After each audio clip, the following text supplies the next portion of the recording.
কখনোই আইসিটি প্রশ্ন মুখস্থ করতে যাবে না। এই যে দেখো আমি একটা প্রশ্ন লিখে রাখছি, ন্যান গেটের সাথে নট গেট যুক্ত করলে কোন গেট পাওয়া যায়। এটা আমি এখন সঠিক উত্তর বলে দিব, কিন্তু আমি বলে দেওয়ার পরও তুমি মুখস্থ করবে না, আর এই কারণে আমি আগে বলবো না, আমি ওগুলো আগে তোমাকে ব্যাখ্যা করে বুঝাচ্ছি। দেখো, আর ব্যাখ্যা করে বোঝানোর আগে একটা কথা বলে, তোমরা কিন্তু চাইলে আমার কাছে রিভিশন ব্যাচে ভর্তি হতে পারবা। বিশেষ করে 25 সালের পরীক্ষার্থীরা তোমাদের জন্য একেবারেই কম মূল্যের পুরো বই কমপ্লিট করার একটা সুযোগ দিয়েছি। 82 29 16 57 এই হোয়াটসঅ্যাপ নাম্বার SMS দিয়েও মাত্র 499 টাকায় পুরো আইসিটি বই কমপ্লিট করার সুযোগ।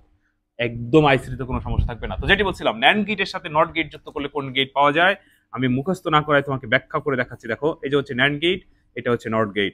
তো ন্যান গেটের সাথে যদি তুমি নট গেট যুক্ত করো, এখানে হয় এবি হোল নট, আবার নটের ভিতর দিয়ে প্রবেশ করার কারণে আবার ডাবল হোল নট। আমরা যদি দুইটা মানে একটা নাও, তো দাঁড়ালো কি এবি। এবি কোন গেট? এবি হচ্ছে অ্যান্ড গেট। অ্যান্ড গেট হচ্ছে ঘ নাম্বার।